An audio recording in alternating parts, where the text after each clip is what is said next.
All right, welcome back to the show, everyone. As promised, as I teased off the top, I am joined again this week by Dr. Natalie Klag, uh, assistant professor of psychiatry at The Ohio State University. Natalie, thank you so much for joining me again this week.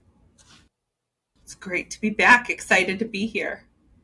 So, as we discussed a little bit off the air before, as we were getting ready for the show, the topic du jour of this week is kind of the growing relationship we have seen over the last few years, specifically between marijuana in this country and athletics in this country. So, obviously, at the collegiate level and at the amateur level, it is still very much a banned thing. It's still not accepted in the NFL. We'll get to that a little more here in a few minutes. But in the NBA and the NHL and Major League Baseball now, it has either been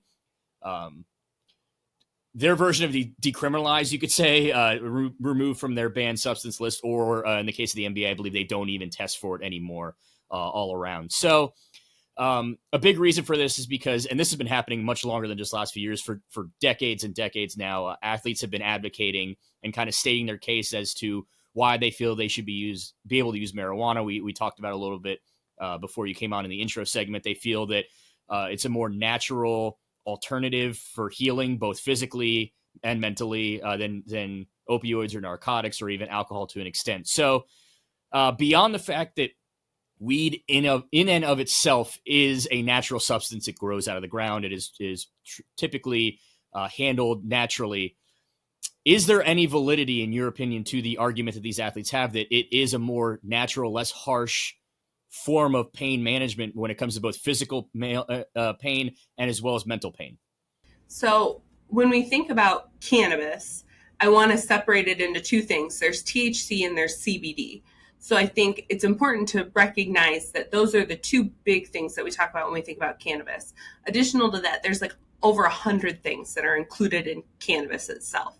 So when we think about those two, so THC is the one that we think of that's like the psychoactive stuff, the stuff that might make people psychotic, might give people changes in their mental state, whereas CBD is no psychoactive properties. That's the one that we think of more when we think about pain management and things like that. So I think it's really important to make that distinction off the top, because I think when we talk about the use of cannabis, weed, marijuana, whatever you want to call it, in sports, it's important to recognize that the different properties that you see from the different components are going to play a different role for people.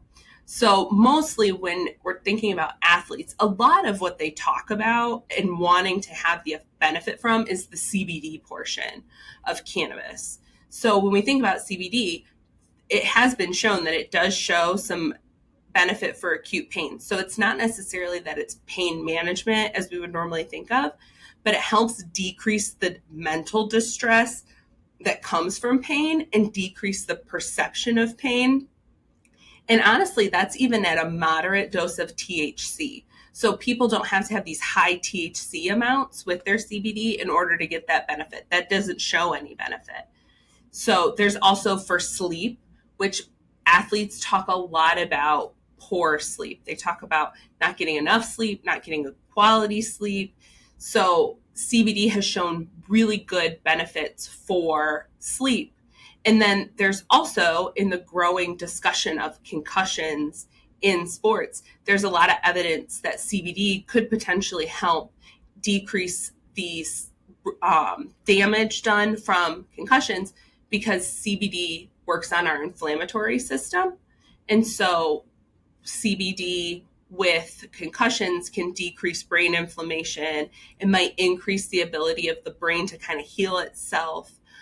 So one of the things to know about a lot of the research that's been done on cannabis is that it's been done in what we'd call a diseased population, populations that have a pre-existing illness. There haven't been a lot of studies on healthy, elite athletic performers.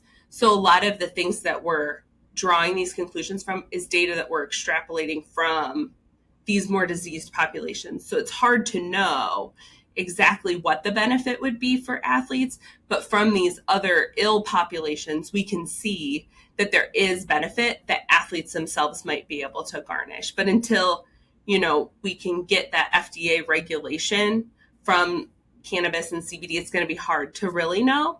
But definitely from what we know now, there's some things that they could really get some benefit from.